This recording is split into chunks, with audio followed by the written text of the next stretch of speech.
जुल्फकार भुट्टो के अदालती कत्ल में सहूलतकार कौमी मुजरिम हैं। बिलावल भुट्टो जरदारी कहते हैं कौम को बताना पड़ेगा इस जुर्म में सहूलतकार कौन थे। सुप्रीम कोर्ट में 12 साल बाद भुट्टो रेफरेंस की समाअत होगी। माजी की गलतियों को ठीक करने का वक्त आ गया। चेयरमैन पीपल्स पार्टी का कोहाट में वर्कर्स कन्वेंशन से खिताब। मजीद कहा एक शख्स जेल से निकलने और दूसरा जेल से बचने के लिए इलेक्शन लड़ना चाहता है। उन्हें कहा गया खैबर पख्तूनख्वा से वर्कर्स कन्वेंशन न करें। उन्होंने जवाब दिया जाले डरने वाले नहीं, पीपल्स पार्टी का मुकाबला खिलाड़ी कर सकता है और ना कोई और। तमाम मसाइल का हल पीपल्स पार्टी के मंशूर में है, अगली हुकूमत बनाएगी।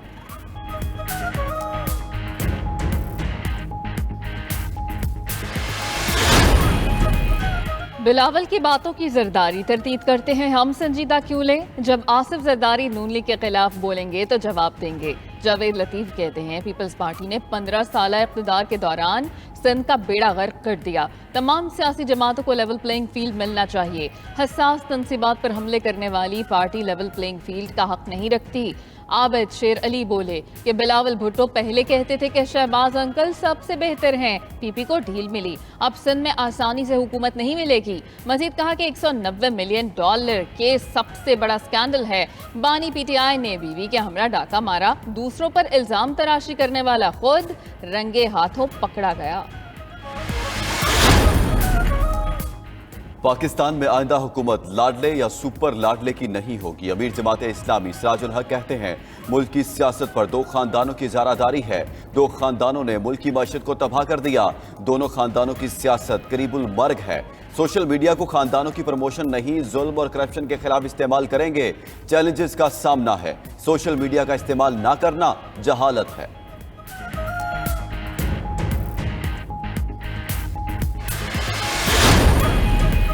पीटीआई पार्लियामेंटेरियन ने 8 फरवरी के इंतखाबात मौखर करने के लिए इलेक्शन कमीशन को दरखास्त दे दी। चेयरमैन पीटीआई पी परवेज खटक की 92 न्यूज से खुसूसी गुफ्तगू कहते हैं कि इलेक्शन मौखर होने से उन्हें तैयारी का वक्त मिल जाएगा। गर्मी हो या सर्दी, तूफान हो या दहशतगर्दी, इंतखाबात हर सूरत होंगे। पुरएतमाद हैं और इलेक्शन की भरपूर तैयारी कर रहे हैं। जहां उम्मीदवार कमजोर होंगे वहां सीट एडजस्टमेंट हो सकती है।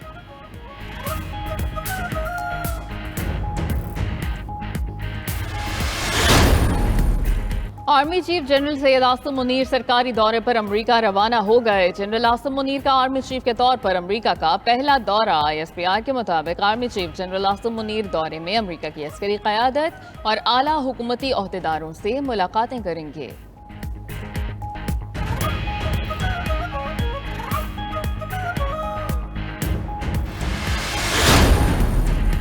नून लीग और GDA में इत्तेहाद की बेल ताल मिंडे ना चढ़ सकी। नून लीग की जानिब से पीर पगारा की तजावीज़ और तहफ़्फ़ुज़ात पर जवाब ना आया। सिंध में सीट एडजस्टमेंट के हवाले से GDA के नून लीग से तहफ़्फ़ुज़ात। GDA के पार्लिमानी बोर्ड ने उम्मीदवारों से दरखास्तें भी तलब कर लीं। 13 रुकनी पार्लिमानी बोर्ड रवा माह के अख्ताम तक उम्मीदवारों का फैसला करेगा। GDA के पार्लिमानी बोर्ड की सदारत पीर पगारा करेंगे।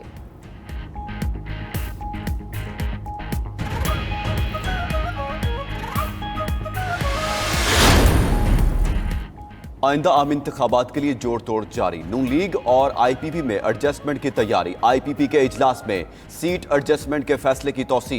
कौमी असम्बली की 20 नशिस्तों की फहरिस्त तैयार। 19 नशिस्तें पंजाब और 1 कराची से मांगी जाएगी। IPP पंजाब असम्बली की 44 नशिस्तों पर एडजस्टमेंट की ख्वाहिशमंद। फहरिस्त नून लीग के हवाले की जाएगी। इस्तेहकाम पाकिस्तान पार्टी के उम्मीदवारों की फहरिस्त भी मुरतब। जहांगीर तरीन से पार्टी रहनुमाओं की मुलाकातें भी हुई।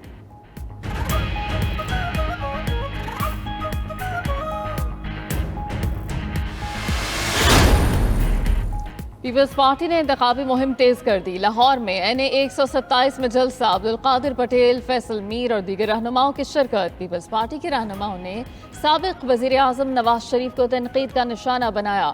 दूसरी जानिब कमर जमान कायरा कहते हैं कि पाकिस्तान में सबको सियासत करने का हक मिलना चाहिए। पीपल्स पार्टी किसी जमात से सीट एडजस्टमेंट नहीं कर रही। मुराद अली शाह बोले कि सिंध में पीपल्स पार्टी के खिलाफ हमेशा इत्तेहाद बनते रहते हैं। कुछ कौम पर सिंध की तकसीम की बात करने वालों से मिल गए हैं। सिंध के शहरी और देही इलाकों में नफरत पैदा हो रही है।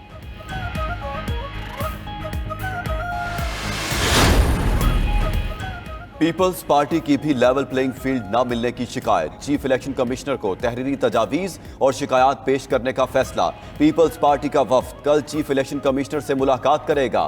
पंजाब की हल्का बंदी पर शिकायत इलेक्शन कमीशन के सामने रखी जाएंगी। खैबर पख्तूनख्वा के गवर्नर पर भी पीपल्स पार्टी के तहफ्फुजात मौजूद।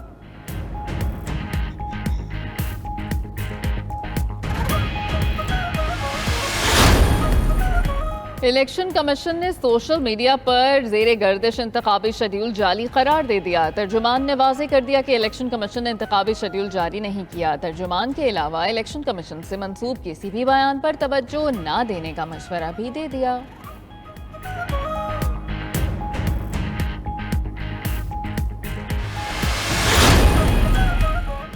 सिंध में मुख्तियार कारों के तकर्रुर और तबादले पर इलेक्शन कमीशन का नोटिस। इलेक्शन कमीशन ने चीफ सेक्रेटरी सिंध को मुख्तियार कारों के तकर्रुर और तबादलों से रोक दिया। सिंध हुकूमत ने मुख्तलिफ इजला में मुख्तियार कारों के तबादले किए थे। इलेक्शन कमीशन का मुख्तियार कारों के तबादले फौरी वापस लेने का हुक्म।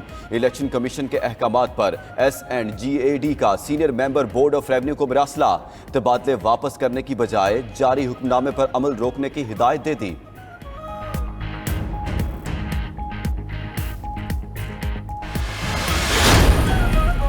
सेनेटर शौकत तरीन का इस्तीफा चेयरमैन सेनेट सादिक सिंजरानी ने मंजूर कर लिया। शौकत तरीन ने दुबई में चेयरमैन सेनेट से मुलाकात में रुकनियत से इस्तीफा दिया। शौकत तरीन ने चंद रोज कबल सियासत छोड़ने का ऐलान किया था।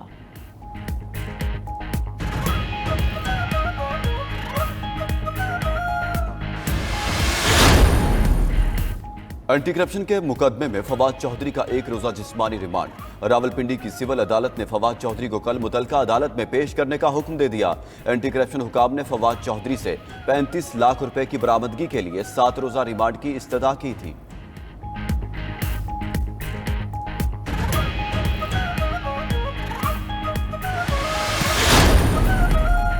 पंजाब और सिंध में खाद का बहरान शिद्दत इख्तियार करने लगा। खाद डीलर्स की मनमानी काश्तकारों के लिए परेशानी।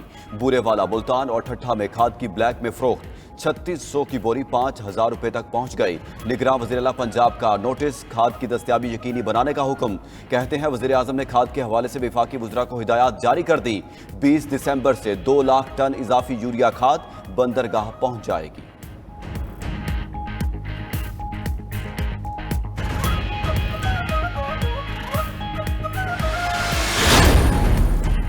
पंजाब में 10 साल बाद 1112 नहरों की सफाई की तैयारियां। निगरान वज़ीर आला पंजाब की ज़ेर सदारत इजलास में भी सफाई का फैसला। नहरों की सफाई 26 दिसंबर को शुरू होकर 20 जनवरी तक जारी रहेगी। मोहसिन नकवी ने सफाई के साथ साथ नहरों की मरम्मत का हुक्म भी दे दिया। इंतजामी अफसरों को पानी चोरी के खिलाफ भी मौसर कार्रवाई की हिदायत।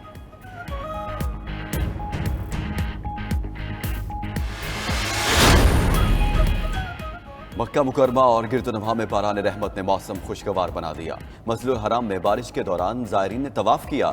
ज़ायरीन ने सरबा सुजूद होकर बारान रहमत पर अल्लाह ताला का शुक्र भी अदा किया।